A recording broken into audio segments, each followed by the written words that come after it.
Mulheres que não tiveram tempo para sentir medo. Fania Anisimova Baron.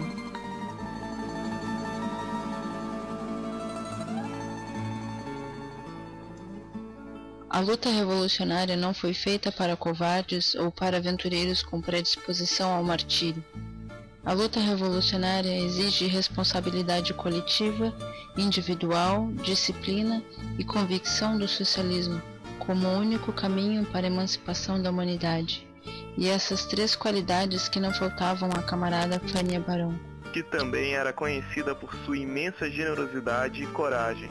Coragem essa que possibilitou não só transgredir o papel imposto às mulheres de sua época, como também enfrentar firmemente a violência fascista da polícia norte-americana, da polícia czarista, pela qual foi acusada pelo justiçamento de um de seus delegados, e da polícia política bolchevique, sem ceder um momento.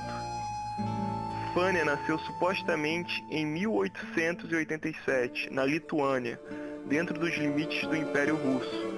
De origem judia, ainda na juventude migrou para os Estados Unidos da América, onde conheceu em 1912 o padeiro e anarquista Aron Baron, através de sua irmã, que foi casada com o irmão dele.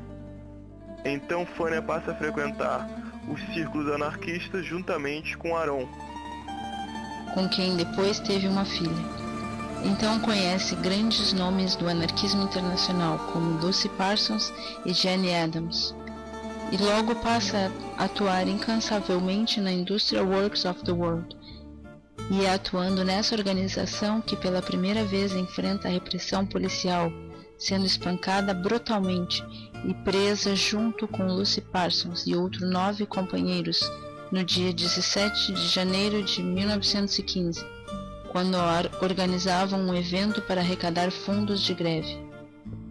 Em 1917, Fania, Aron Baron e Boris Yelensky voltam para a Rússia, com o objetivo de lutarem pela Revolução, aportando em Kiev, e de lá vão para Moscou, onde atuam até a segunda metade de 1918, quando decidem ir para a Ucrânia, pois o terreno político nas cidades centrais estavam cada vez mais hostis com a dominação bolchevique.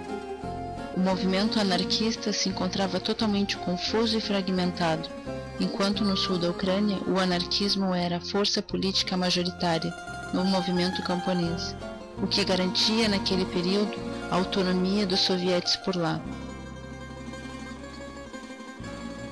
Ao chegar ao solo ucraniano, Fania participou como delegada na fundação da Confederação Anarquista Ucraniana, Nabat ou Alarm.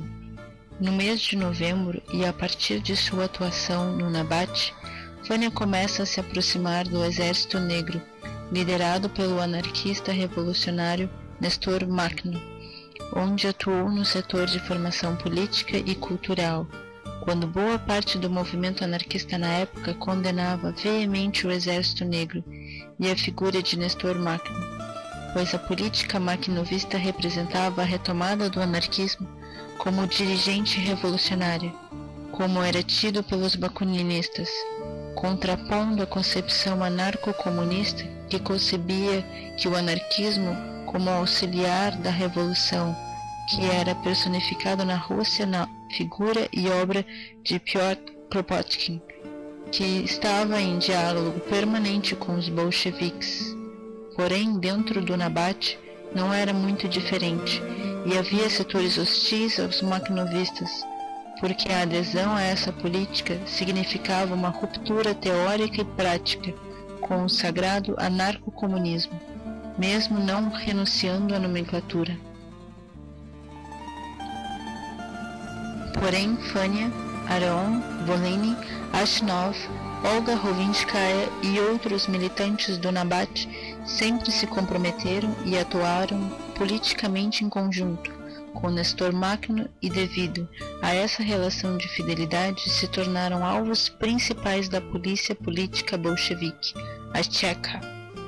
Em 1920, o Partido Bolchevique enviou seus exércitos para a Ucrânia para derrotar o Exército Negro e estatizar os sovietes, e dessa vez saíram vitoriosos.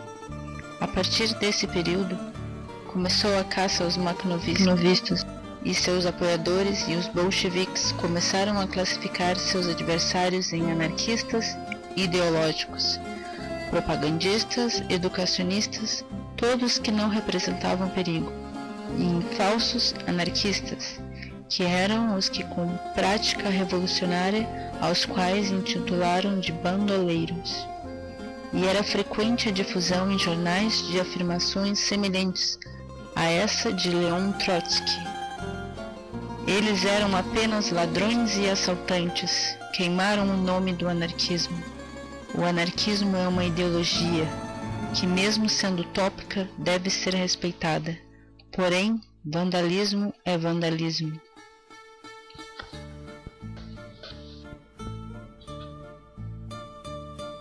É nesse período que Fania é presa com outros anarquistas pela Tcheca, em uma conferência realizada em Kharkov, em 25 de novembro de 1920, e enviada para o presídio de Ryazan, até 10 de julho de 1921, quando conseguiu escapar junto a um grupo de 9 presos políticos fugindo para Moscou, onde foi acolhida por uma rede anarquista clandestina.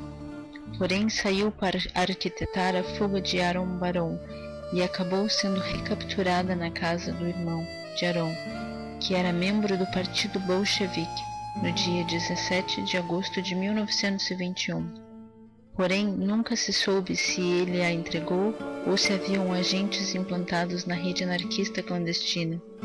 E no dia 29 de setembro de 1921, Fania Baron, o poeta Lev Cherney e mais 9 anarquistas foram considerados culpados por serem cúmplices de atos criminosos antissoviéticos e fuzilados covardemente pela polícia política bolchevique, da qual Fania não acatou as ordens e resistiu bravamente durante o caminho percorrido até a execução. Aron Baron acaba sendo perdoado pelo crime de defender a soberania dos sovietes na República Soviética e teve que buscar refúgio fora da Rússia, reencontrando a memória viva de Fania, a sua filha. E o que Fania deixou para o anarquismo foi um legado de resistência, força e coerência, sem ter dado nenhum passo atrás na luta revolucionária, que não deve somente ser lembrado, mas também ser seguido. Não esquecemos e não perdoamos. Fania Baron, presente.